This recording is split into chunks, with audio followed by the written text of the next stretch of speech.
Hey, well, while Trump meets Mr. Putin in Alaska, British police are sending out.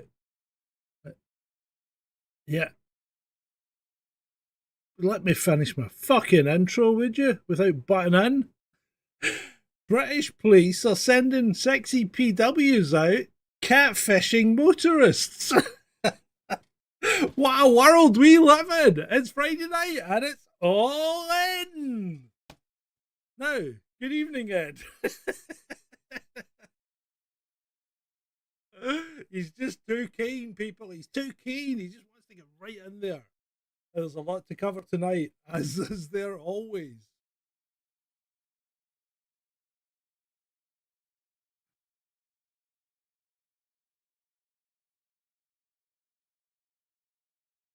Yeah, well, there's one of your friends. Well, I don't know if he's a friend or not.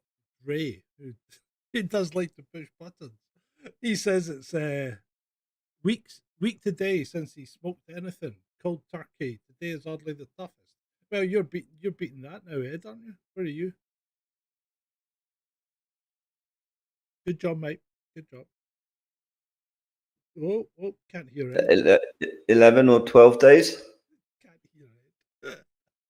Can you hear him now? Can't hear me? Can you hear me? Yeah. Hold on. I think you can hear. Can you hear him? Can you hear me now? Can you hear him?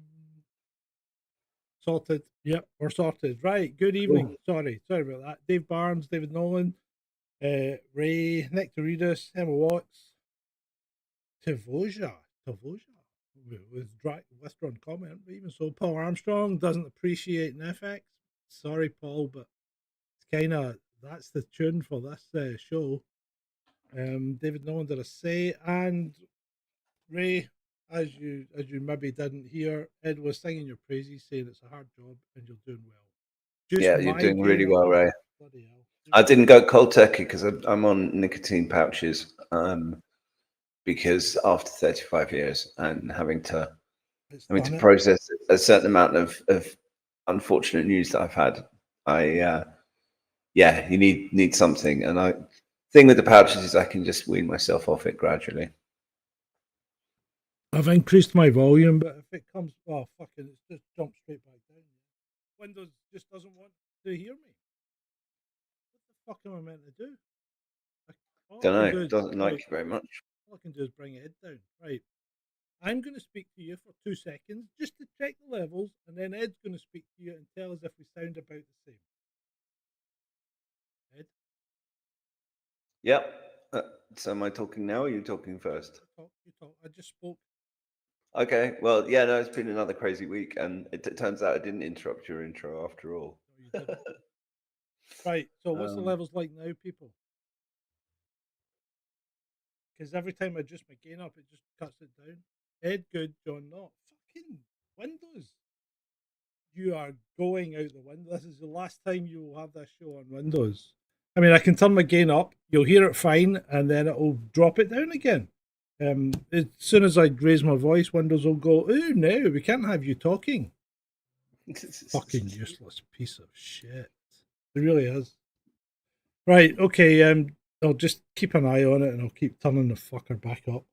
Right. Anyway, let's get into it, shall we, Ed? Shall we? Yeah, we might as well. Right, here we go. I saw Putin shaking his hand on the tarmac in Elmendorf Air Base. People are saying, slap the cuffs on him when he arrived. Yeah. Can't do that. You just can't do that. This is international politics, and these are the 2 of the 3 world superpowers. You just can't do that kind of shit. People get a grip, and people have lost it. And, I'll be saying some stuff later on that you probably won't like, but you should listen to it. And then you can give me... Shalini, Julie and Dredd are at the air show with Ben, I believe. So they'll be in shock after listening to Ben all day.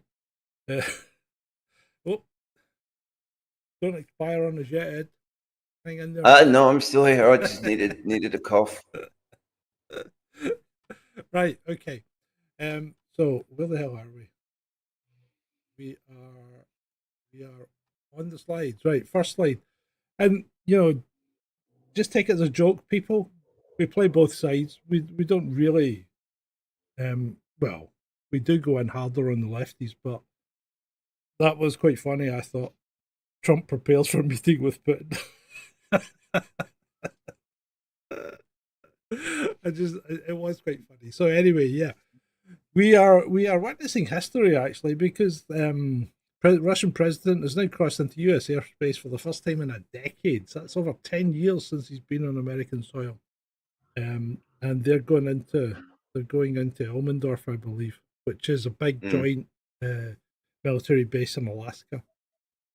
And I mean, there would have been all sorts of guarantees, and you don't. This is, I mean, it's a huge event. The fact that the US president and the Russian president are meeting and talking can only ever be a good thing. This is what people need to understand about this: is that when you have two nuclear armed superpowers that could both blow the world up pretty easily, they need to talk to each other. And the fact that they're talking is great. I don't know what's going to come out of the meeting. I mean, Sergei Lavrov's already won the troll. So am I still too quiet for you guys to hear? Sorry, it's just Johnny and John saying I'm practically inaudible. I mean, if I'm too quiet, then I'll try and do something about it. But can you hear me? Dun dun dun dun. We all wait. Darren Kenton says, "Nah, you're fine, mate. Cheers, Darren." And Emma says, "No, I'm good." Yeah. Johnny and John says, "Yes, yeah, that's really fucking useful." So maybe it's your side, John, that's the problem. If everybody else says I'm okay. Oh, Jesus, there it goes again. It's fucking just turned me down. Oh, no, now I sound fine, but not when he made the comment. Right, okay. No, fucking hell, now it's turned me down again. This is just shit. I don't understand this. I really don't. This is fucking not. Why is it doing it? Right, Ed.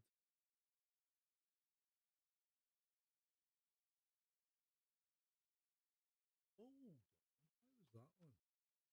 Right, let's try it again, see if that stops it. Right, hold on, I'm going to hit the mic. Right, okay, that's better. Right, let's try it now. Okay, let's reset Ed. Right, I was talking and I was muted, but I muted myself. Yeah, go, mate, go. No, well, thank you, Jenny, John, and next readers. I can't do quite as much talking as I normally do because of you guys know what's going on. So yeah, but anyway, I'm still here. Right. Okay.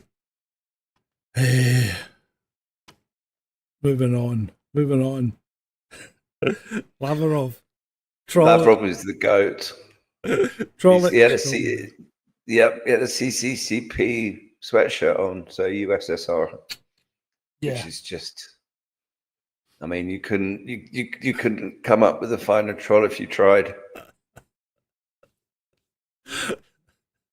Yeah, he's a good dude. He is a good. Right. Delegation. And it's just subtle, and it's Lavrov, and yeah, that guy is just awesome. Right. So delegation for the US-Russia summit in Alaska. American delegates, Donald Trump, Vice President Vance. I don't know if Vance is there. I thought Vance was still over here. He was here yesterday. He was playing golf at Turnberry yesterday. And we'll come on to Vance later. Secretary of State Rubio, Treasury Secretary Scott Bessent, and Steve Witkoff. Wow, what a team. Russian delegates, Putin, Defense Minister Andrei Belousov, Sergei Lavorov, Finance Minister Anton. That'll be to say how are we getting back into the World Bank and world economy. And then aide to the President, Yuri Yushchenko, and the President's Special Envoy, Kirill Dmitriev. So Russia's brought the big guns out, haven't they? I think Russia's quite up for this, Ed. Oh no, they are, and the Russian side to me is rather more impressive than the American side. But Yeah. I don't find people like Marco Rubio very impressive. I think JD Vance is a fairly impressive character. Scott Bessent is an interesting choice. Witkoff, of course, he was going to be there. But I mean, the two big boys obviously is Trump and Putin, and we'll have to see what comes out of the meeting. I mean, the fact that the Americans and the Russians are talking is just good, generally speaking. And all these idiots that are saying that Putin should be arrested and all this nonsense. This is not how the big boys play. This is not how geopolitics is done. This is not how countries interact with each other. Certainly not at the level of superpower. No, definitely not. Definitely not. Meanwhile, on a slightly lighter note, a moose tried to get into the base where Putin and Trump will have a meeting. I kind of thought maybe that's Zelensky in the back end with Starmer in the front, you know? Well, yeah, it could have been Starmer and Macron. That might have worked. Yeah. And then I can imagine that. No, let us in, please. It's cold outside. It's cold outside.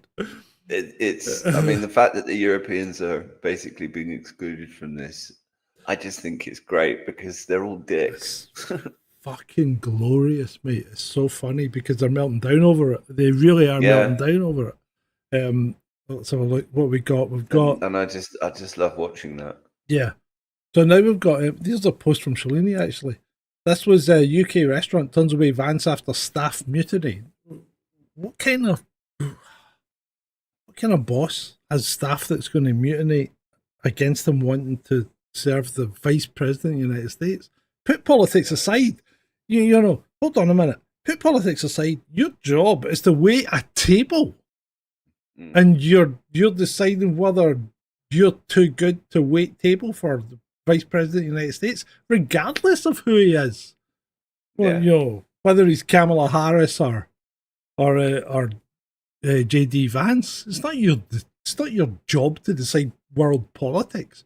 It's quite pathetic, I think, and it shows a certain level of kind of the failure of Britain. And it's because we used to be, if anything, too polite, but now we seem to be like, you know, ignorant puppies. It's this childish adolescent cancel culture nonsense where you can't possibly listen to someone that you disagree with. You have to cancel them and get them fired and stop them going into restaurants and stuff like that. I mean, it's a symptom of the times that we live in, unfortunately. Yeah, and then someone puts up this, which is quite witty and funny, but, you know, Cotswold Upholstery Cleaning Services, this was after Vance left, call 0800 sofa -jizz. Yeah, okay, it's quite witty, but, you know, I mean, he certainly didn't enamor himself to me when the cops went round asking for people's social media handles in the Cotswold village. And I think I'd have told them to beat it. It's none of his business, and in fact, I think the police are overstepping the mark there. I think they may have actually been breaching GPDR if they took that and gave it to the Secret Service, because it's all very well to share information if there's imminent threat, but social media is not imminent threat, regardless of what you think. And you would think that they'd be able to geolocate stuff coming out of a particular area and just analyze the whole fire hose. Not if you're VPNing it, because you can't tie it down to. I mean, you can tie it down if you know a phone number, but all the traffic that's coming out is encrypted, so you don't know what the traffic is. Right. Estonian deputies refuse to recognize the talks in Alaska if Ukraine is not involved there. Ooh, who cares? I mean, who cares? It literally just but this is Estonia all over. It's just a little chihuahua that likes to bark all the time. Big fights with everybody. There's a good point, actually, right? Dave Barnes says, I think it's a good idea to refuse to serve, Starmer, etc. Well, that's fine if it's your establishment, but not if your staff. You know? Yeah. You know, that's like you're gonna let people in gyms not help people that are black, you know, just because they don't want to. Or you're gonna have people in aircraft not serving white people because they don't want to. You know, you gotta draw a line, and no, it's not. If your job is to serve, your job is to serve, you know? Yeah. Just do it. Shut the fuck up and get it done, you know. Have your politics by all means, but don't take them to work. No, I mean that's just not acceptable, and it's probably going to backfire on that business owner anyway. Yeah, well, I'm sure it will. Remember the Scottish Chippy that put their thoughts out on display about, I think it was were they in support of Trump or something like that, and the town basically stopped going to the Chippy, and next thing you know, it's shut up shop. No, it wasn't. It was something else. It wasn't Trump. I can't remember where it was, but you know, basically the Chippy went out of business because people stopped going there. And I can see a similar thing happening here, because apparently they're getting bad reviews already, which is people being vindictive, you know, because I would imagine that Dave Barnes, when you're running a business and refuse to put pride flags up, that's fine, mate. It's your business. You can do what you like. But what would you do if your staff said, oh, I'm not going to serve anyone unless you put pride flags up? Would you keep them? You know. But anyway, politics aside, I see two very decent men here, the very opposite of the two narcissists meeting in Alaska tomorrow. I'm sorry, Mr. Richardson, but I don't understand what the hell you're seeing. I don't understand how he thinks these people are decent. How is that? Yeah, it's just cloud cuckoo la la land. Oh, it wasn't Dave's business. Well, I kicked you out, Dave. Sorry. If you refuse to do what you're meant to do, then bye. Putin is definitely not preparing for a ceasefire. Zelensky.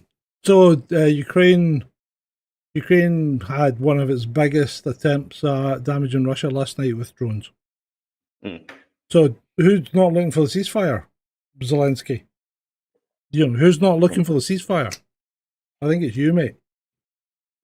Well, yeah, clearly. Yeah, and of course the Russians are going to move troops to start a new offensive because they're winning. Why wouldn't they? In fact, I think they did 21 kilometers yesterday.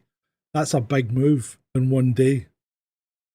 And then, of course, we've got our back.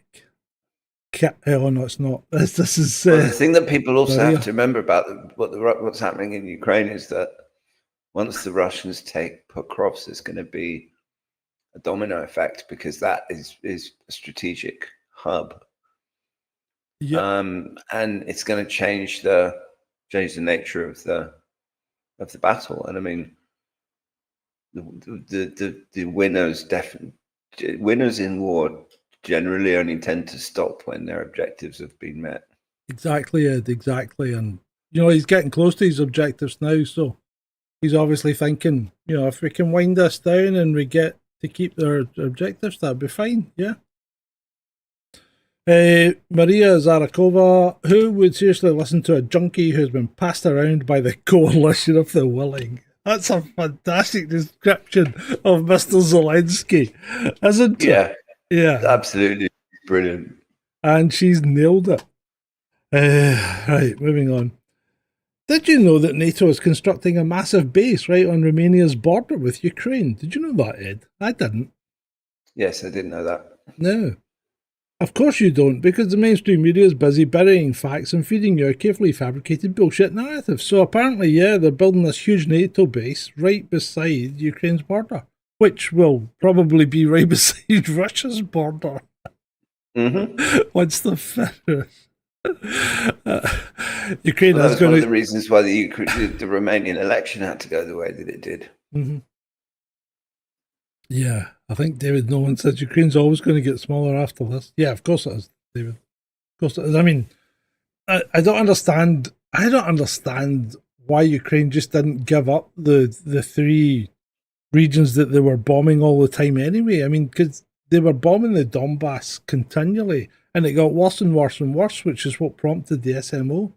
But I don't understand why they just didn't give it over to Russia, because it was effectively run by them anyway. Right, Russian embassy. Well, they could have. Yeah, they could have just not bombed people, and they could have done that. All this nonsense wouldn't have started. Yeah, they could have not bombed them, not made the language illegal, not made it illegal to teach Russian history in school, not made it illegal to speak Russian in school. You know, yeah, there's a lot of things they could have not done. But anyway, they didn't. We're witnessing the ongoing attempts by London and some of its partners to hinder a peaceful resolution. This is evident from the statements and actions of the British leadership in the lead up to the Russian-US summit in Alaska. Russian embassy not happy with Mr. Starmer. And Mr. Trump wasn't happy with Starmer either, was he? Well, I can't say I blame them, because the Europeans are clearly doing absolutely everything they can think of to try and derail this whole thing, and to ensure that nothing comes of it, and that the Americans continue to pour endless amounts of money and weapons and stuff into Ukraine. Cool. David Martin says, hello everyone, this is Hedgie on David's device. Hedgie is from Twitter. I think he's a motorcyclist. Power Ranger, but still a motorcyclist, so I'll let you off with it, mate. So this was a cracker. Did you read this one, Ed? This was an absolute cracker.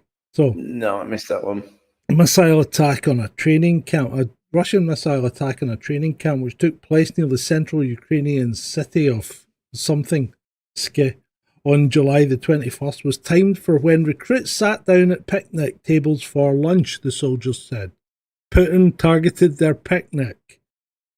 An American recruit from Florida who asked not to be identified because he was not authorized to speak publicly said the explosion was the loudest he'd ever heard. In a telephone interview, he said the blast had sent debris flying around him and had shaken nearby trees. After the explosion, let's just say rapidly deassembled people and gravely wounded soldiers were lying on the ground near the mess hall.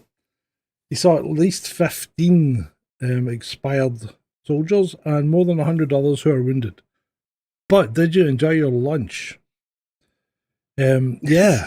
I mean, you know what? You're in a war zone and you sit down for lunch, you got to expect to be attacked. You know, that's just not...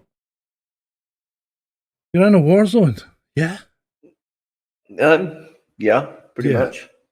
That's caca. I mean, that's what war is. It's not fun. No. It's caca again. Is it time for Caca's Corner? It's Caca's Corner. Here we go. The package lady. The EU will work on a 19th package of sanctions because the other 18 have worked so fucking well, haven't they? Against Russia. She did not explain why the previous 18 had no effect. Yeah. Caca. It's a joke at this point. You can't even take it seriously. And then I'm sure the Russians just laugh it off. Oh yeah, here's a summation of the summit in Alaska. Kat says Putin wants to take a photo with Trump in Alaska, and that's it. Putin wants to take a photo with Trump. There you go. Yeah, I think she might have been wearing some tartan for me. Thank you, David. Well noted. All right, there she is. Yeah, that looks a bit tartanish. Yeah, Kaka's supporting Sergeant Grumpy. Well done. Now, here's one for you all. Just think about this.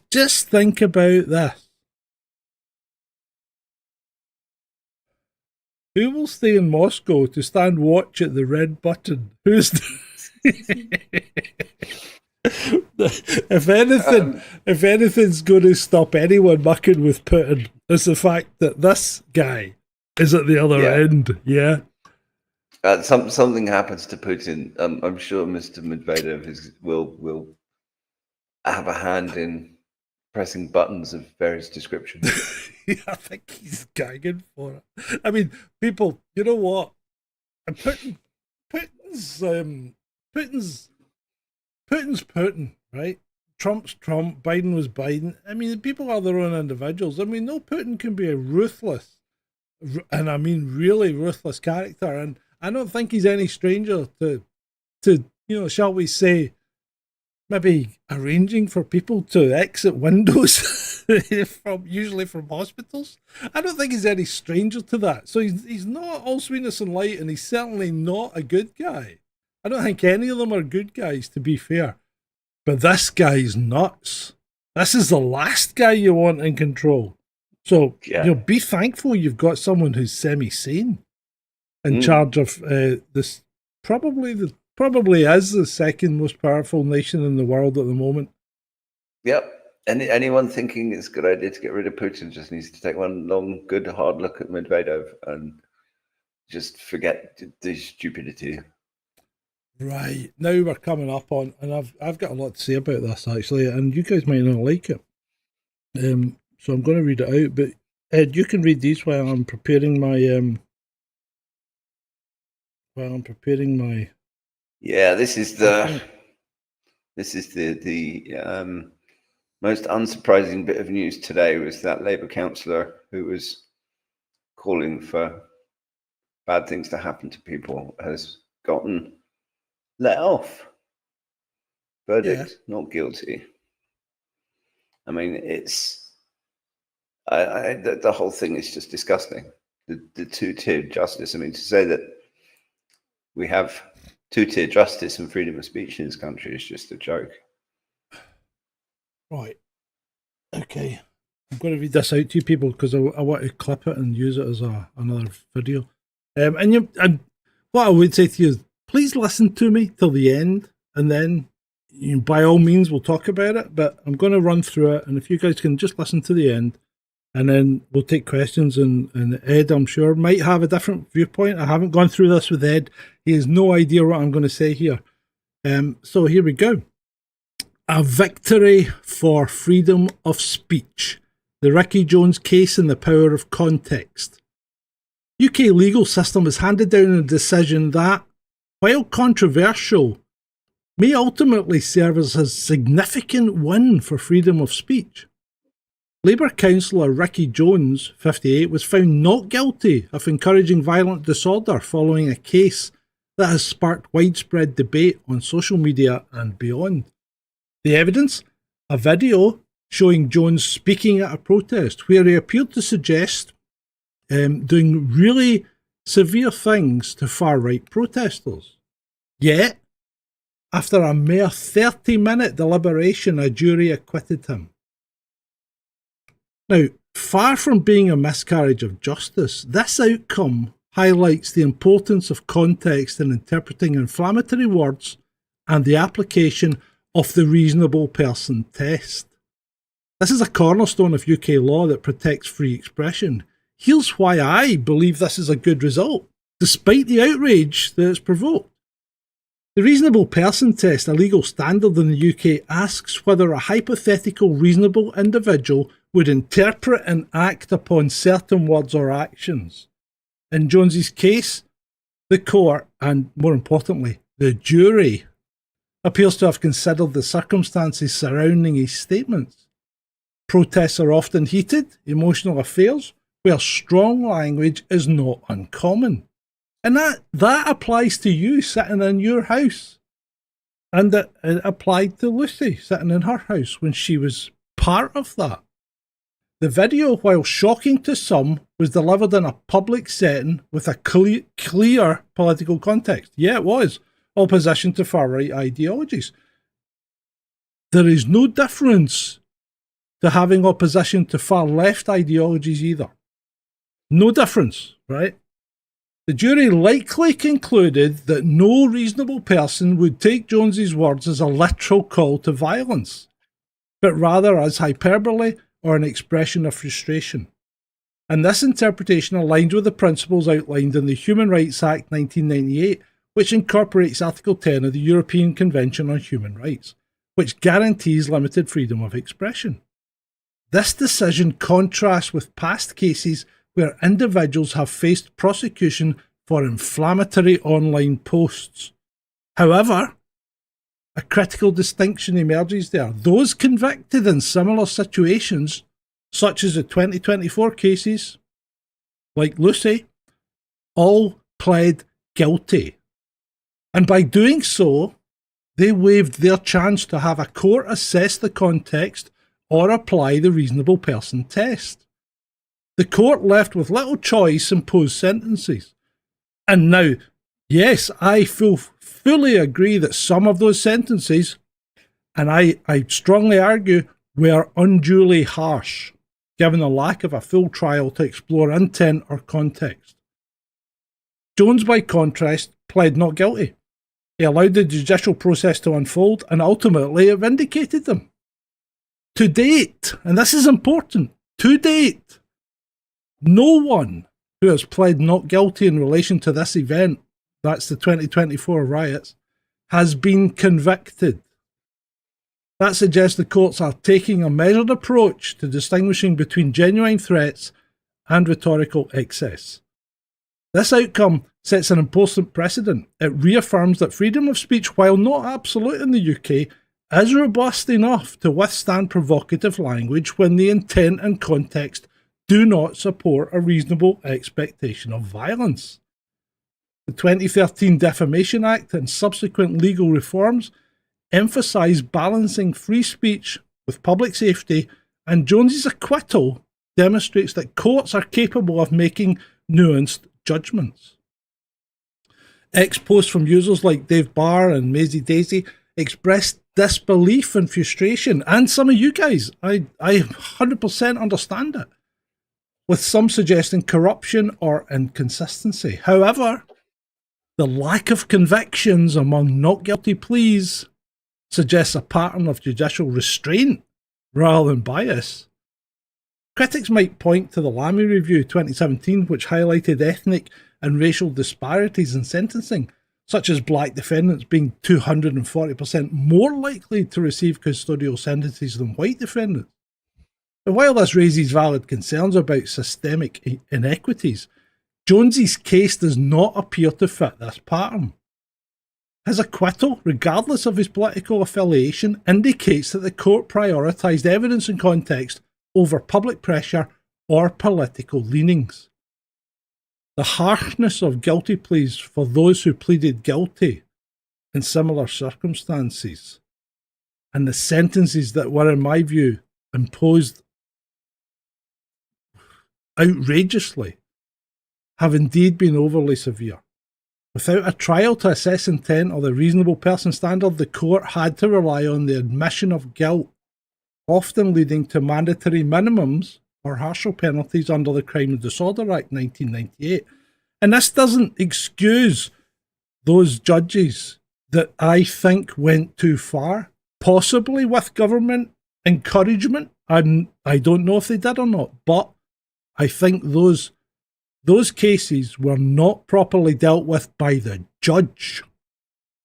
But to say the legal system failed them, that's not the case, because they never tested it. And this procedural difference underscores the key takeaway. Pleading guilty strips away the opportunity for a court to exercise discretion. Jones's case, by contrast, allowed for a full exploration of the facts, resulting in a verdict that protects both justice and free expression. Looking forward, the Ricky Jones verdict is not a free pass for inflammatory rhetoric. It's a reminder that context, intent, and the reasonable person test are critical safeguards in a free society. And while the video may have offended many, and yes, indeed it did, I acknowledge the discomfort it caused. The law must protect the right to speak provocatively, especially in the heat of political discourse, unless there is a clear evidence of incitement. Again, the absence of convictions among the not guilty pleas and at this event suggests the UK judiciary is striking a careful balance, and that's something to celebrate. Of course, this case will continue to fuel debate. Reform UK MP Nigel Farage's earlier call for Jones's arrest reflects a polarised views, where users like Benowine on X question how such words could go unpunished. Yet the legal system's response, rooted in evidence rather than emotion, offers hope that freedom of speech can and should and must endure, even in turbulent times. As John Milton argued in his 1644 work, Areopagita, the pursuit of truth requires the liberty to express controversial ideas. Today's ruling echoes that sentiment, and for that, it's a step in the right direction. What's your thoughts? Let me know. Fundamentally, I agree with you. I don't think any of them should be in prison. They shouldn't. No, they shouldn't. I think that it highlights the issue of what pressure was put on all of those people like Lucy to plead guilty. What kind of legal representation did they get? What kind of conversations were had? Yeah, there's no doubt in my mind. No doubt in my mind, Ed, that she was pressured into taking a guilty plea. No doubt. And to me, that's where as you've outlined, if the system is allowed to work, then it actually works well. Yeah, and Johnny and John says it's a jury who provided the balance, not the court. The jury is the court.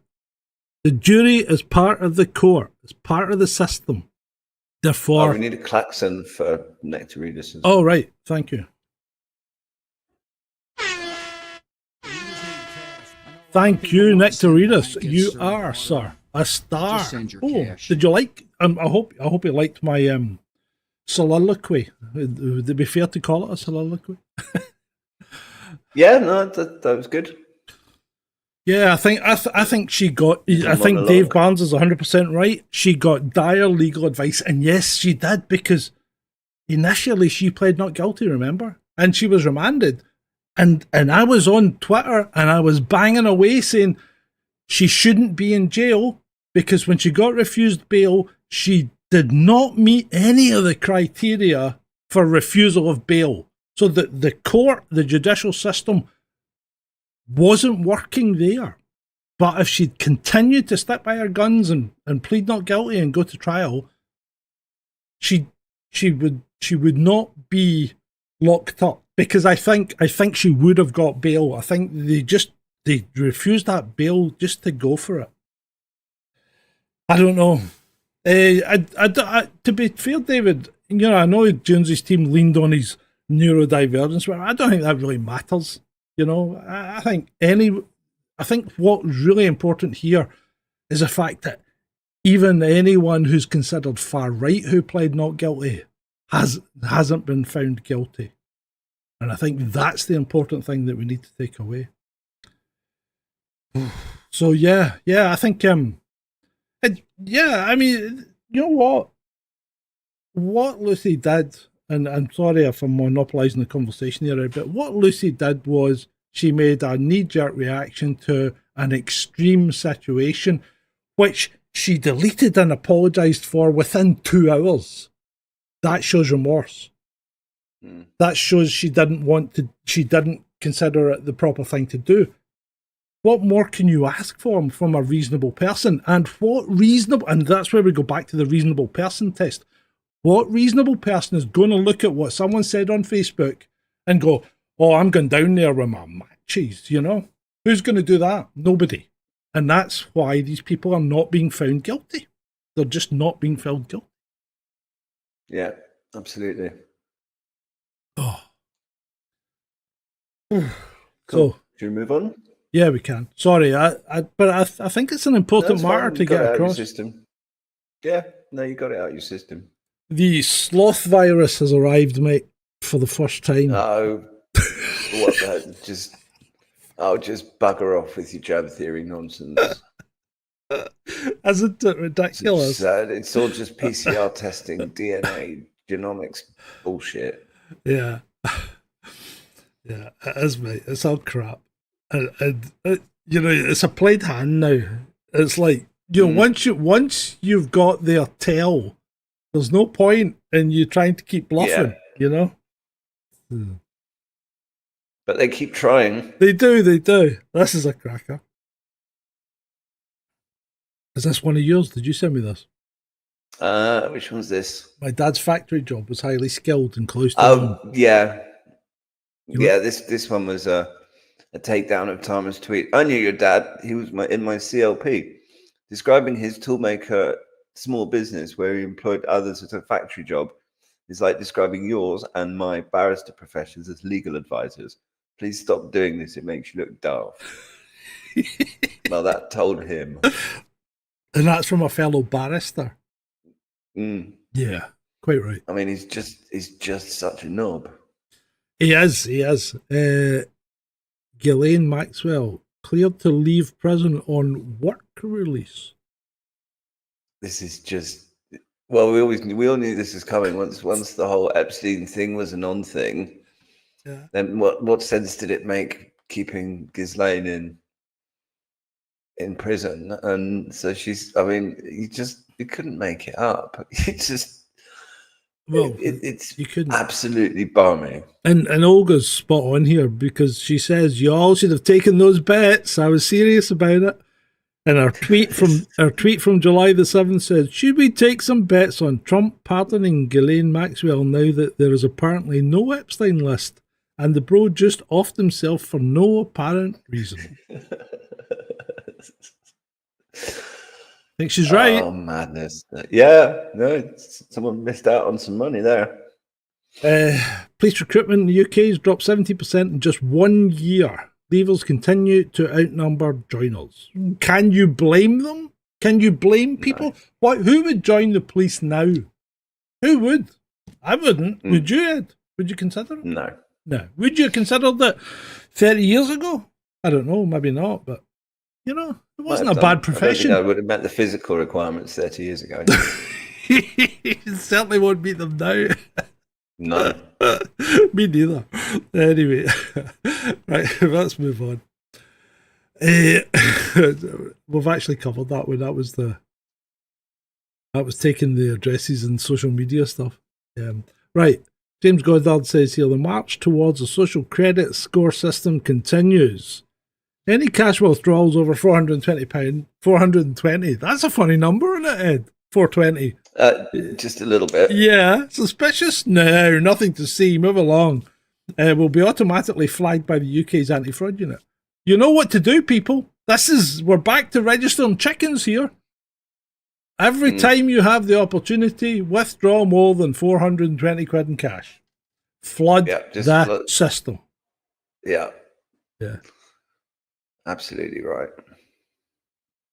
Darren says, why can't you see the other messages? Darren, you're on the vertical stream, mate. There's two streams. One says vertical at the end of the title and the other one doesn't. Go to the one that doesn't. So if you go to the channel, sergeantgrumpy.com, at Sergeant Grumpy, you will see there are two, and go to the live tab, there are 2 live streams ongoing at the moment. You are on the vertical, and I thank you for it, but come along and join the main body of the chat. So apparently, Ed, we have a record 8 million people on Universal Credit. That is absolutely bonkers, and how many of them are not natives? You know what? I don't know, but I think the vast majority are going to be indigenous, you know? Is it health-related issues? But it's also, I mean, there's just jobs being lost left, right, and centre in the economy, so it's not really surprising. Look, mate, when your Chancellor puts up employers' national insurance contributions, right? So the Chancellor puts up employers' national insurance contributions, which means they've got to pay more for each, what's it called? You know, for each staff member. Mm-hmm. You know, it put people out of business.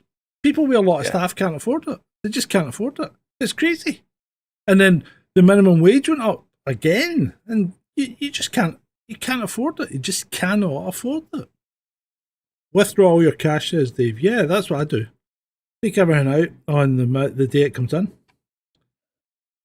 If you do keep cash in the bank and want to, here's some free tips for you from a cybersecurity point of view. Don't use your card to pay for things if you've got money in the bank.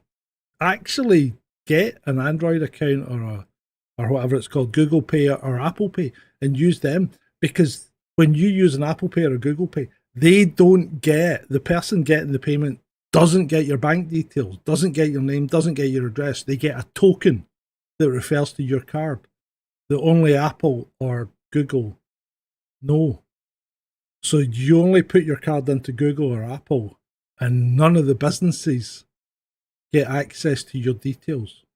That's the best way of doing it. Never use your card if you can avoid it. I know it sounds crazy for me to be telling you to do that, but from a security perspective, it's much more secure to use your phone than it is to pay for things than it is to use your card. Because I don't know if you guys ever experienced it, but you used to get it's a funky moped just went by. Didn't it? Yeah. So I don't know if you guys ever experienced it, but you go to the odd garage or something run by maybe our ethnic friends, and suddenly your card would be involved in buying flowers for somebody the next day. Yeah, that kind of thing. Right, okay. Anyway, move on. YouTube terminated my channel with 2.1 million subscribers. No strikes, no warnings, no explanations. My fight for free speech. Is disgusting. This is Diana Panchenko. Yeah. Yeah, this is absolutely disgusting. I don't think she did anything wrong. Right now. I don't think she did anything wrong. No, she couldn't have gotten any strikes on her channel because she was just a journalist. I mean, her videos are all very professionally made and very factual, and she's calling out corruption in Ukraine, and I'm sure she's very unpopular with Zelensky, but she was an award-winning journalist in Ukraine. Yeah. And it's very professionally made stuff. I mean, she's a Ukrainian journalist. Just because she doesn't happen to agree with the current, occupier of the seat of power, that's like saying, everybody in the Sun should be arrested because they don't agree with Starmer. You know what I mean? It's crazy, isn't it?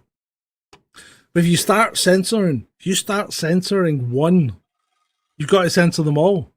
This is coming. It's coming to everybody. I mean, how long we can continue doing this, I don't know. Oh. Yeah, no, it's censorship is coming.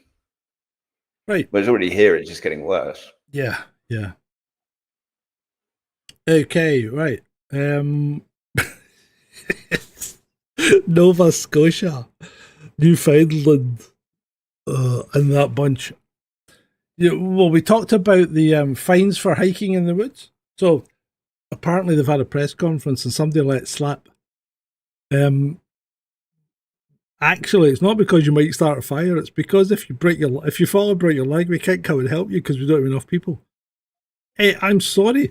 I can't believe this, Canada. You'll fine people $28,000 for going for a walk in the woods on the premise they might break their leg and you can't come and help them. Well, you know what?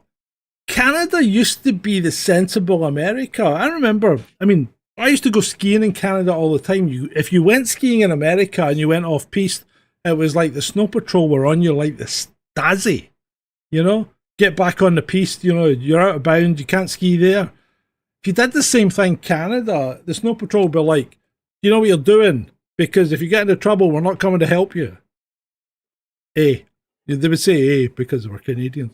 But you know what I mean? But Canada was a sensible America. You took responsibility for your own actions. And, you didn't sue people.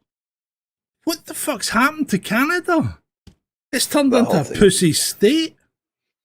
It's just mental. Canada's fallen so far and so fast. It's just breathtaking. I know, and it's like it's a bit like Australia because I never had Australians pegged as complete and utter pussies. Crocodile Dundee just must have given up by now. Yeah. No, old Mick Dundee is not around anymore. And meanwhile, remember the fires?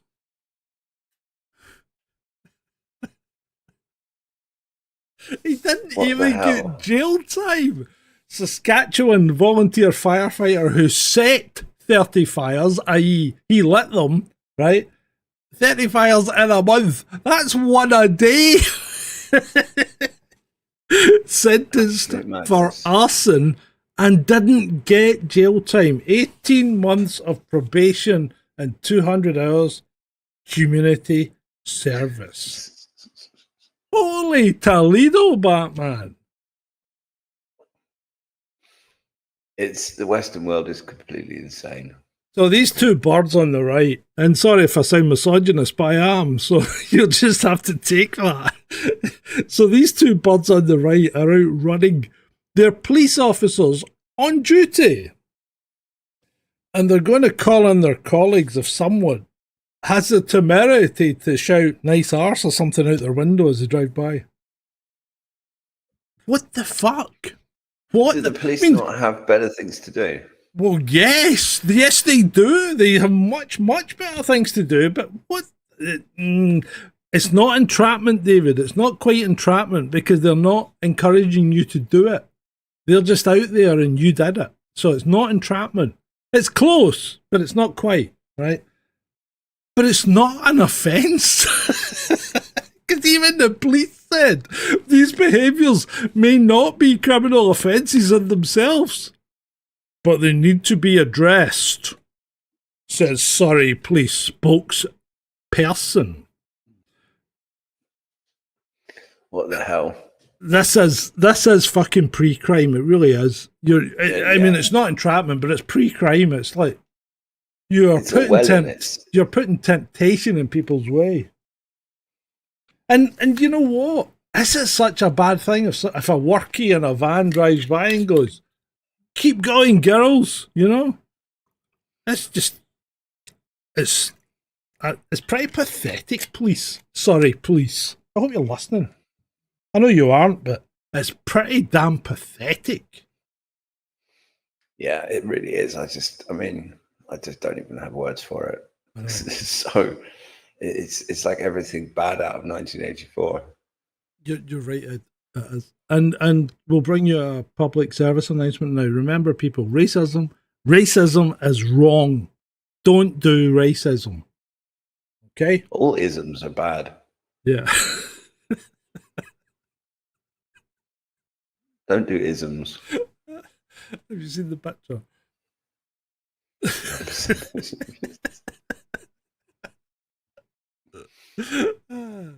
They do isms. No wonder the Chinese hate black people.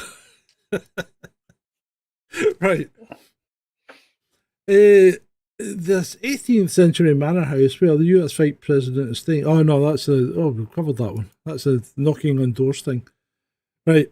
Over 46,000 public bodies spurned the offer of free King Charles portraits. So the King put out a thing saying, "I'll send you my portrait," and 46,000 public bodies said no, and another 40,000 private bodies says no as well.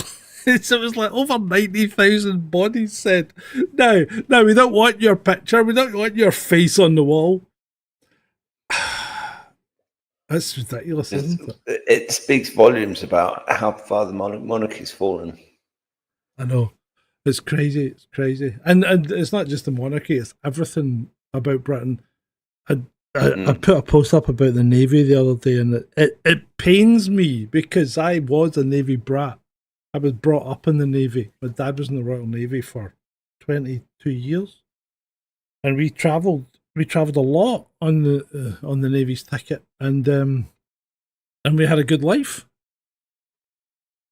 And I look at what the Navy is now, and apparently we are struggling. We are struggling to put 16 ships to sea. 16. 16 ships. That's absolutely crazy. It's crazy, mate. Crazy. If you want to go and have a look at the blog, sergeantgrumpy.com, I'll put the whole text of that speech, that soliloquy I did earlier, about Ricky Jones, because, you know, when you look at it in a cold hearted day, it's a victory for British justice. Speaking of a victory for British for justice, Kaka, Trump is lying, no one kissed his ass. I don't know if you can can you see the orange glow? Yeah.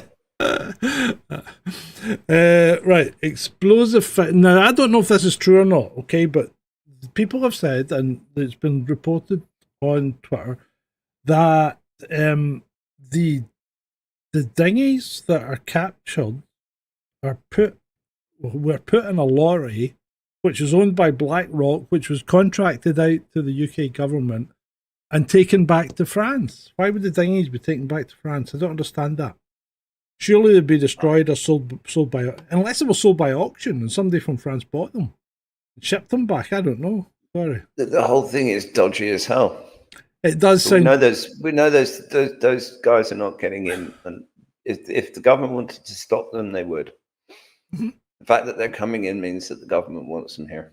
Well, yeah. See, this all goes back to Tony Blair, doesn't it? Yeah. It all goes back to Tony Blair, and it all goes back to we're not breeding fast enough to make enough money to keep our elderly people in pensions once we get to a certain point. And we need more younger people to boost the population, so we'll bring in young people that want to come here, and in this case, mainly from Africa, right? Or shithole European countries, Eastern European countries. And it doesn't work because they just come here and sit in their ass and do fuck all. So they don't make any money for us. And they're not going to help. They're actually a bigger drain on society than the people we've already got. Am I wrong? No. Right, moving on. No, definitely not wrong. You sent me this, Ed. Oh, this is just... The amount of people asking Grok to think for them these days is just getting out of hand. It's quite poor, isn't it? I mean, it's like if you can't decide whether you're left or right wing or kind of not following either, then what the hell? Edgy says he offered to buy one of those boats and was told they're Crown property. Well, that would be the case. If they were seized, they should be Crown property. And what normally would happen then is they'd be auctioned off at some point in a government auction. So I think the whole thing does bear investigation. It's certainly worth looking at. But have you got the time to do it? The whole thing stinks to high heaven. It does stink to high heaven. It does. Right. When you miss a payment on your Cybertruck and the did you see this one? Yeah, and it stops in the middle of the road. It was on a fucking freeway. The guy was on a motorway and it just stopped. And he's out on the hard shoulder and the truck's still sitting in the running lane. Just sitting in lane 1. That's dangerous. You wanted surely Elon, right? If you're so fucking smart, could you not just say, well, when it's in his driveway, we'll disable it? Not when it's running down the fucking freeway. That's just crazy. That's asking for people to be killed. This crazy. is why they want electric vehicles, because they can just turn them off whenever they like. Ray says it was fake, according to Community Vote Notes. Well, yeah. No. Is it, though? Community Notes aren't exactly known for their honesty. They're nearly as... See that video of that electric Ford that lost control and was had to lock steering wheel. That wasn't fake. The guy was in the front seat, literally praying, and it was scraping its side along the central embankment. And then when the embankment finished, it just scoots over and causes a massive accident. Mm-hmm. And that wasn't fake. That wasn't fake. Do you remember? Do you remember the Toyota Prius when they first came out? And there was a spate of accidents in petrol stations where people had pulled in to get, because they were a hybrid, but people had pulled in to get fuel. They pulled into the petrol station and the thing accelerated and drove into the kiosk. And there was a spate of them, and people were saying, "No, people are just being stupid. They're not hitting the brake." Nah, I think that was a car. Well, I think having a computer run the car. I mean, okay, running engine management systems, whatever, but don't give the bloody computer the ability to drive the car. Well, somebody said we should. They wanted to start a company building basic products. Washing machines that work on mechanical timers. Cars that have points and basic ignition systems that would survive an EMP. And not bother with all this engine management shit. It was easier. It was okay. We're were they any less fuel efficient? I mean, I had a 1.34 Discord, and I had to set the points every time I went a long journey. I had to reset the points halfway through, but the thing would still do 30, 35 mile to the gallon, which wasn't that bad, you know. Are new cars that much better? My Corsa gets great mileage. Yeah. Anyway, did you see this one, Ed? According to the Russian military sources, confirmed by the Russian Ministry of Defense, the Russian submarine of the 6-3, fucking hell, Russia, just give them names, or no, don't give them names. Just give them single-digit numbers. Russia Bianca. Yeah. Nicknamed Black Hole by the US Navy for its effective stealth capabilities, sunk a ship that was carrying in the Baltic, right? In NATO waters, apparently. Sunk a cargo vessel that was carrying 60 Abrams tanks and a stack of other stuff. None of it ever made it to Ukraine, obviously, because they sunk the ship. But it's never been reported. It's never been reported on Western media. Interesting. That's, well, yeah. It's either propaganda by the Russian Ministry of Defense, then. Yeah, it's either propaganda or it's real, you know? Yeah, I mean, you can understand why they would want it hushed up. Yeah. But then they're desperately trying to provoke the situation. So maybe there was something dodgy about that ship that they just can't have it known that they were involved or something. I don't know. Oh, Espresso Mechanic, I missed you there. We're back to the catfishing expedition by the police. It's wasting police time and public money. Yeah, it is, mate. It is. Very much so. Right. There's never a bad time to show pictures of Sydney Sweeney. And this Liberal woman here has given us the opportunity to. Liberal women are showing solidarity by buying American Eagle jeans just to burn them. They were never fitting her anyway, were they? No. I mean, yeah, whatever. And DigiDow's in on the vertical stream. Hi, DigiDow. You're on the vertical stream. Most of the chat's on the horizontal, but if you want to hang out in the vertical, that is your prerogative. Good to see you either way. This guy is a fucking legend. He does more for Britain than Britain does for Britain. Oh, I love Hiroshi. He's awesome. He really is. Yeah. Enjoyed delicious fish and chips and room temperature local ale. No, we do not enjoy room temperature local ale. That is a disgusting English habit. Any beer benefits from a slight chill, does it not? Well, most English beers are. They do. They do come up slightly chilled, not ice cold, but. Well done, Digi. Yeah, well done, Digi. Yeah, it doesn't need to be ice cold, but you don't want it room temperature, mate. You really don't. It's foul. It's like drinking piss. Right. Remember the Italian power outage or Spanish power outage? Yeah, Spain's blackout. It was a Spanish blackout, the power outage, and they blamed it on renewables. Well, the bottom line is renewables didn't cause it, but it wouldn't have happened without them on the network. There's some cognitive dissonance for you on a Friday night. And I think just to cement the deal, wind turbines are indeed like strippers. They stop working when you stop throwing money at them.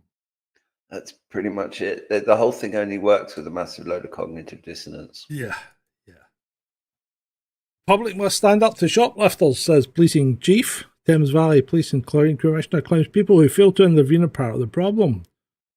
Stop shoplifters yourselves, say police. You tell them to stand up to shoplifters, but also say they can't use force, and are calling shoplifters scumbags is problematic. So what exactly are you doing to protect the business owners and staff who face being stabbed when they try to stop these scumbags?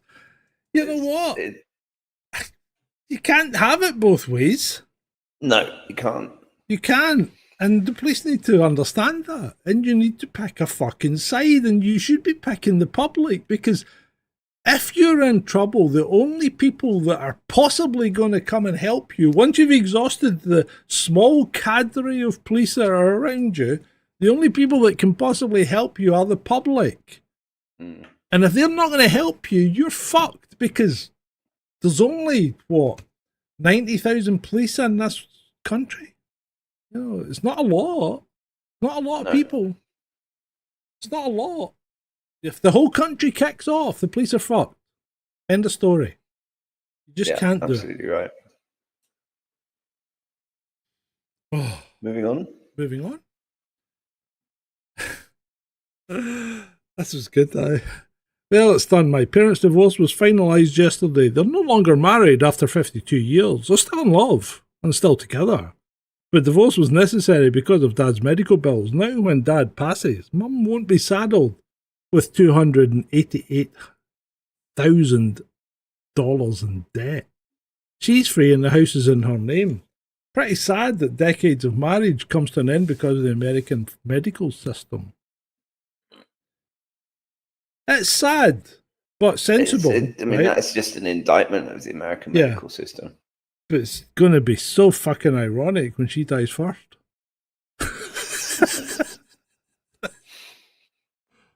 Oh, you're such a dick sometimes. Mm-hmm. Indeed I am. It's part of my job.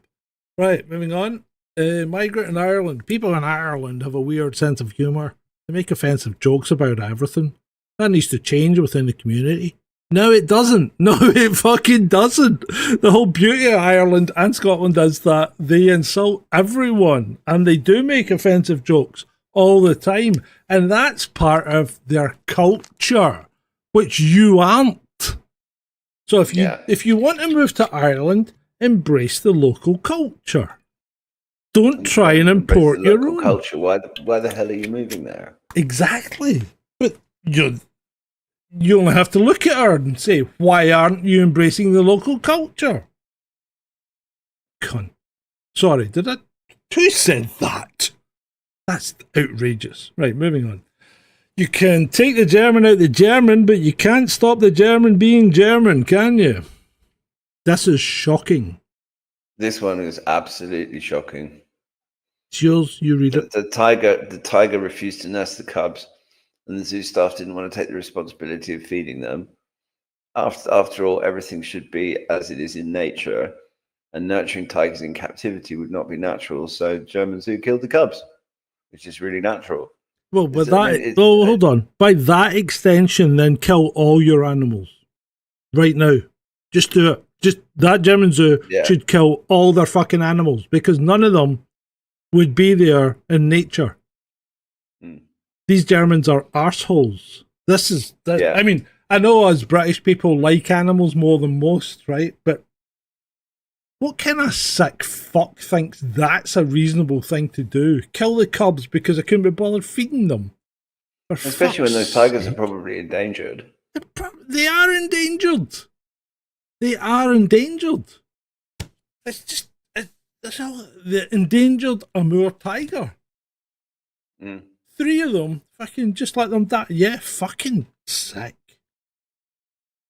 It's disgusting. It really is. That is disgusting. I'm sorry, I'm a bit OTT on that, but I agree with you. I think it is sick. If you're going to keep animals in captivity and then they breed, which is rare, because let's face it, tigers are used to roaming thousands of kilometers, not fucking pacing up and down a 16-foot run, But if you're going to let them breed in captivity and they don't want to look after it because they can't see any fucking reason for existing, then take responsibility. These bastards didn't. Sorry. No, it's fine. Let's move on. Well, you knew it was coming. Personal cope cage. This is apparently a fucking anti-drone cage for Ukrainian soldiers. Well, it was inevitable, really. The guy's walking about and that's it's ridiculous. But I honestly don't see how that's going to protect you from a drone that's trying to explode. It's not. It's all it's going to do. Well, drone cameras aren't the best, are they? So it's going to give you the ability to maybe hide if you just hunker down and they think it's a bush. This next one doesn't look like a bush. No, it doesn't. But this next one just sums up British policing, doesn't it? Met police arrested and later, what the fuck is de-arrested? So you arrested somebody and then let him go, right? After he pointed out his t-shirt supported Morph. Plasticine action. Oh, that's funny. Plasticine action, yeah, as a drone gilly sitting next to Nina's. Oh, yeah, put the tigers. That is a genius t-shirt. Yeah, it's a cracker. Plasticine action. Yeah. Hey, and I mean that's Morph. That's Morph. You cannot arrest a guy for wearing that. That's just fucking ridiculous. No. You know what? That guy's got a case. That guy's got a case for being falsely imprisoned. Harassment. Well, falsely imprisoned. He was arrested. And I mean, to be honest, whoever arrested him needs to be chucked out the police force for being an illiterate. Yeah, you're right. And you know what? I'm not a great fan of black culture, right? And some might even call me racist at times, but I've got to admire this guy. I think this is a decent fucking man, you know? Yeah. And you got to admire him. This is a man trying to raise his kids the right way. Yeah, exactly. He should be absolutely applauded. And it was a video, and I don't play videos because we just get struck all the time if we do. But a black woman in absolute disbelief when her husband returned to the store to pay for a candy their daughter stole. I mean, the kid picked it up and walked out with it because she was like a toddler. Probably because the mother's in charge. The mother is probably encouraging the little bugger to steal. Not saying anything, but this guy's a fucking stand-up dude, and I would shake his hand. He's a good guy. Agreed. Yeah. Right. Brian Cox cancels his one-man show saying he's tired. Yeah, he's tired of not seeing any ticket sales. That's what he's fucking tired of.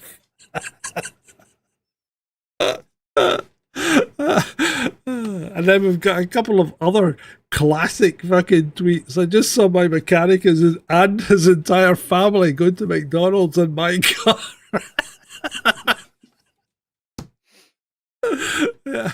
And if you read the thread after that, you know, the comments, there was this guy said, I caught my mechanic in a pub. He says, I'm driving by the pub in a hired car because my car was in the shop and my car's fucking sitting outside the pub, and I pulls in and there's the mechanic sitting having a drink, and I'm like, what the fuck? And the guy's going, well, he says, I don't have a car. That's no point in me having a car because I'm always driving somebody else's, so I just take a customer's car home every night. So he said, so the guy's like, he's aghast, and he doesn't even do it, and he turns around and walks out, and he says he goes to pick his car up the next morning as agreed, and he only got charged half the price. Which is a classic. Right, so see these stupid, this is a classic, these are classic, these fucking, you know, London's a shithole, and you know what, London might or might not be a shithole. I'm pretty sure London is generally okay. Yeah. And castigate me if I'm wrong, but you know, with people on the channel like Shalini and that, they live in London. And I think they do all right. They don't get hassled every day. They don't get fucking raped or, oh sorry, I shouldn't have said that. Or mugged or whatever every day. So London can be okay. There will be parts of it that are worse than others, and there will be incidents happen because when you put, what's in London, 10 million, 15 million people? I don't know. When you put all those people in one space, they're going to be really annoying and get on each other's nerves. So incidents will happen. But generally, London's just a big city like any other. And I don't think it's as bad as people make out. But we're getting all these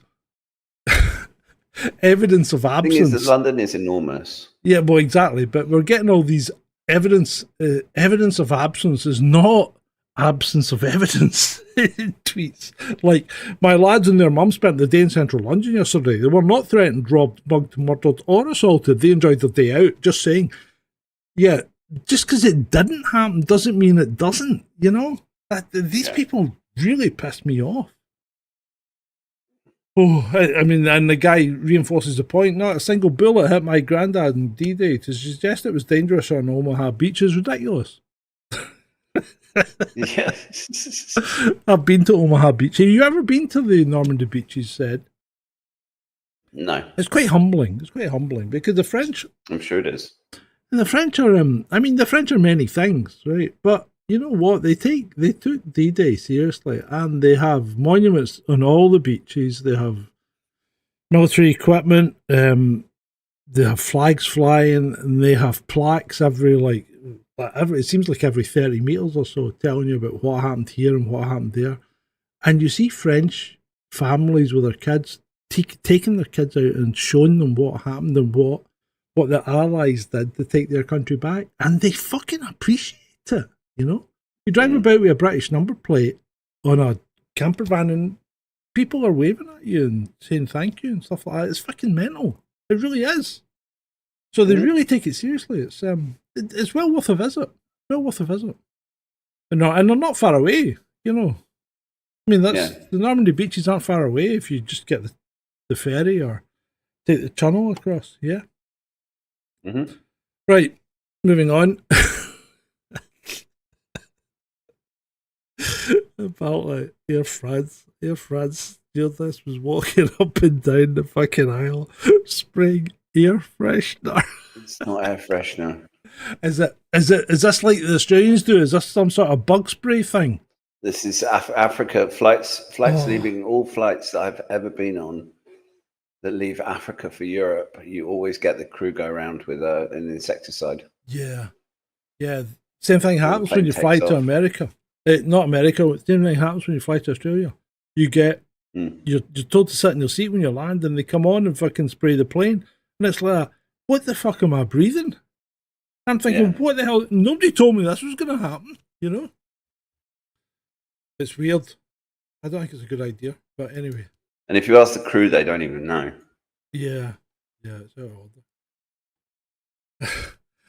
Don Warrington defends Rising Dam, arguing that it shouldn't be altered for modern audiences, and it shouldn't. There's nothing wrong with these. Exactly. These movies and TV series were a product of their time, and if you alter them or change them or censor them, then you are rewriting history, and that is never a good thing. No, that's historical revisionism. Yeah, exactly, Ed. Exactly.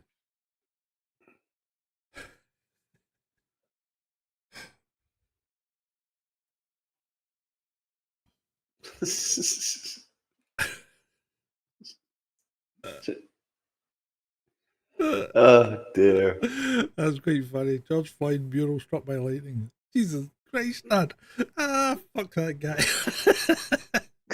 Well, he won't be up there anyway, will he? Anyway, moving on. Brits facing UK invasion of murder wasps as call-outs for help soared by 600%. Wasps are swarming in larger and more aggressive numbers than ever, with Brits warned to keep their windows shut for the... Yeah, keep your windows shut. We're only in a heat wave. Keep your windows shut. I haven't seen any wasps. I haven't seen a lot of wasps. Murder wasps. This year. Fuck off. I mean, it's ridiculous. Yeah, Emma says, back to the days when we were allowed a sense of humour. Yeah, totally agree with Don Warrington, says Espresso. Yeah. Oh, next. A brain dead man is now in recovery. This you got to give this guy kudos. You know, I mean, I'm not saying do this, but you got to give him kudos. A brain dead man is now in recovery after his father threatened to shoot medics trying to turn off his life support machine. George Pickering II refused to accept his 27-year-old son, George III, would not recover from a stroke and held off police and hospital staff with a gun for 3 hours. Mr. Pickering, aged 59, was able to get his son to squeeze his hand on command numerous times during the standoff. That is just crazy. Yeah, I think sometimes... I mean, the fact that... I don't know what the hell's wrong with hospital staff these days. I tell you what, I don't think I'd sign up for a donor card these days. Oh no, I took myself off the donor register. Yeah, and you have to do that, people. You have to explicitly take yourself off the register now. Before you had to register to be a donor, but now they'll take your stuff without you being registered, because you have to explicitly remove yourself from the register.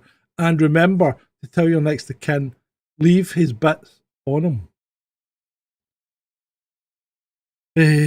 Adriana Porterfeld. After ordering a sandwich to go, the guy asked me if I wanted some walking bacon. Where's Ed gone? Ed! Some walking bacon. This was 3 strips of bacon separate from the sandwich for me to eat while I walked away with the wrapped sandwich in my other hand. This is genius. All stores need walking bacon. Hey, I see where you're coming from, my dear, but where the hell's Ed? Where's Ed gone? Ed, come back!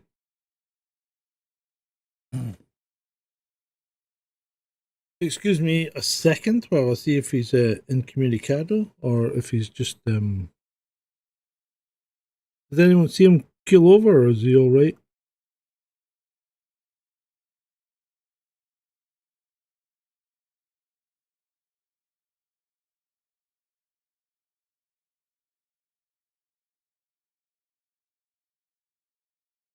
I don't know if his internet's gone down or something. Let's have a look. He's not receiving my... he doesn't appear to be receiving my WhatsApp. Oh no, he hasn't. He hasn't. Right, anyway, shall we carry on, people? Shall we carry on? We might as well. We might as well carry on. Moving on. Oh, we've got quite a long one now. If you ever wondered whether your career was worthwhile. So, I'm a senior data analytics consultant. Fancy title for someone who makes Excel charts. And thought it would be funny to see how ChatGPT would explain my job to a kid.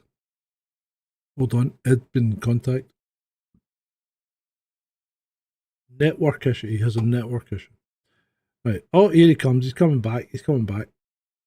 He's back. Hello, Ed. Good to see you back. Right. So you're just in time for the network thing. What's happening? Right. Okay. So I'm a senior data analytics consultant. Fancy title for someone who makes Excel charts, and thought it would be funny to see how ChatGPT would explain my job to a kid. Explain what a data analytics consultant does, but make it simple for a 5-year-old to understand. ChatGPT.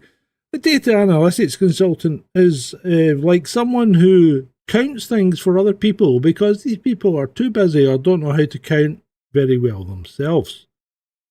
Imagine if your mum asked you to count all your toys in your room, but instead of doing it yourself, she paid a stranger to come over and count them. Then the stranger made a colourful picture showing that you had 10 cars, 5 dolls, and 3 blocks, and gave it to your mum like some big discovery. That's basically what a data consultant does, except instead of toys, they count things like how many people bought ice cream on Tuesday, and then make pretty charts about it. I've never felt so professionally attacked by such an accurate description. The worst part, I sent this to my mum and she replied, "Oh, so you're the toy counter? That makes sense now." I have a master's. Oh, right. Oh, you're right. I have a master's degree. Hold on. I don't understand that. People should still have been able to hear you, I think. Maybe not. What? That's weird. Okay. See if you come back. Yep. You're back. Oh, no. Right. Sorry. Hold on. Right. Wait a minute. You've got the wrong thing linked there. Let's try that one. There we go. It's back. Right. So I tried explaining this to my 6-year-old nephew, and he said, "So you count stuff? I can do that too. Want to see?" And proceeded to count to 47 before getting distracted by a butterfly. Kid's not wrong. My co-worker saw that and asked ChatGPT about her job as a marketing strategy director. Apparently, She helps companies decide what colours to make their pictures and which words sound the most exciting when trying to sell people things they probably don't need. She's now having an existential crisis too.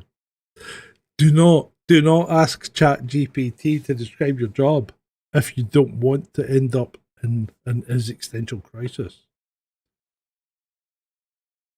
Oh, yeah, that's probably a good idea. Probably. Right. John and John's off. Good night, John. Good night, John. Oh, JJ says Brighton's been having network issues and he's signing off for now. Right, moving on. Fake NOS arrested after treating 4,486 patients and was even promoted for doing a great job.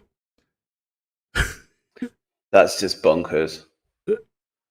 It's like, this is like, it's like when people have been doing a job for like years and then you find out they don't have the qualifications to do the job that they've been doing for years and they get sacked. And why? They've been doing the job. Yeah, if they've been doing it, in fact, she's been doing the job that well, she got promoted. So why? Crazy. It's crazy. It's bonkers. Completely mental. My brother has got a university degree and should never have got into university because he never passed English. He just said he had, and they never checked. So he's got a university degree and should never have had one because he should never have been there. I mean, that's crazy. Sorry? Yeah, he got away with it, eh? Oh, if Britain is going to be invaded, can it at least be by the Romans? We desperately need the roads resurfacing. Yeah, you're not wrong. You're not wrong at all, mate. You're not wrong at all. So somebody's posted this today and then said, I can't send this to my English friend because if I sent this to them and they received it, they would get jailed. And I said, that's just nonsense. In fact, I'll retweet it and I'll put it on the show tonight. And if you come along and see, this is how much you can say and not get jailed. Well, not yet anyway. I mean, we've not been jailed, have we, Ed? No. We've not even had them come and talk to us. But what's it like living? Yeah, what's it like living in the UK? I can't complain. That's good. No, I mean I can't complain. I might go to jail. Yeah, it's not that bad yet. It's not that bad yet. I mean, I know you've got to be on the ball though. You've got to be right on top of them when they come for your rights because they will. But look at COVID. Look at lockdowns. That was completely. I mean, I know we don't have a constitution, but it was unconstitutional. Constitutional. It was completely inappropriate to tell people that they couldn't go out and buy things. You know, I mean, what difference does it make if you're in a supermarket buying a cabbage that you can't buy a pair of socks? Yeah, I mean that's just nonsense. I mean that's just nonsense. But it's the fact that people went along with it is what is totally insane to me. I know, and they wouldn't let you buy kids' toys. Imagine how many kids had birthdays that didn't get any fucking toys. Absolutely crazy. Absolutely crazy. And yeah, Amazon can still deliver everything. Oh they can still deliver toys and booze and. You know, everything. I mean, well, they actually never stopped you buying booze because that would have been the straw, wouldn't it? If they kept you in your house and didn't let you buy booze, the country would have erupted. Then they would have really had problems. You've really got to be on your toes all the time for your rights, people. You really have. You got to stand up for them. I mean, it's like I was up the town. On Wednesday, filming part of they're filming Spider-Man Brand New Day up there. So we'll get Tom Holland and all that floating about in his Spidey suit. And, there's people all around and we were doing stuff and my kids are fucking rule. I don't understand it. They're rule followers. Because we're walking down and we're walking past the site, the coned off or the blocked off streets. And people are standing watching and we're walking past and I starts talking to this woman who's got a big camera So she's obviously, trying to get photographs, and I'm saying, then happening, have you seen anyone? And she goes, not a lot here. You see, we saw Spider-Man for like seconds. And I'm like, yeah, okay. And I'm talking to her, and this guy comes up with a high vis on and goes, could you keep moving, please, and clear the street? And I'm going, yeah, I'm just speaking to this woman. I'll only be a minute. And my kids are like, come on, Dad, let's move. And I'm not, I'll be a minute. I'm just speaking to this woman. It's like they have no fucking right to tell you to move. They're your streets. They don't belong to them. They don't have any particular power to do anything. They're just relying on your own goodwill. And it's like, don't give these people an inch, because if you give them an inch, they take a mile. Yeah. Absolutely right. Oh, this one's funny. Obviously a piss take. Mm-hmm. Yeah. Yeah, a special mechanic says the COVID was an intelligence test and far too many failed it. Well, yeah, they did, mate. They did.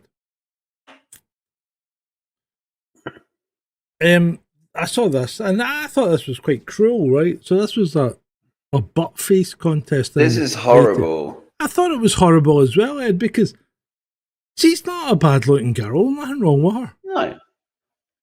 And I mean, that's awful. I mean, she's putting on a face to make herself look less attractive, But she's not that bad looking. I don't understand this whole thing. It was quite cruel. Yeah, agreed. No, I didn't like that at all. Yeah, I don't like it. Moving on. You're the first human on Mars. Hilarious. I love that movie. It's a guilty pleasure. I think it's a crap movie, but I love it. Because, I remember I used to play Doom all the time. In fact, we even set a lab up in the uni. Coming up to Christmas, we would take one of the labs offline and put in a server and then run a Quake server. And we could all play Quake or Doom, and we used to challenge the students to parties, because you could have up to 30 people playing in our lab, which was quite cool. But yeah, it was fun. Right, moving on. Michael J. Fox, 28, is accused of leading police in a high-speed chase while driving under the influence in Illinois. Was he driving at 88 miles an hour? I'm not sure, but apparently he was putting on his indicators and brake lights continuously. We're just about done, mate. We're just about done. You get anything else? No, not that I can think of. I haven't really been plugged into the world recently. Yeah, okay. So we've got two things. We've got two things to finish with. We've got this one. What girls think guys want. What guys actually want. That one tickled me. I thought that was funny because it's just so true. Yeah, I thought it was a good one. And hold on, I think we have breaking news. Breaking news, just in from Alaska. Sorry guys, Putin is a tough negotiator. He took everything, including Alaska. Oh, brilliant. And with that, I hope you've enjoyed it, because it's been great for you.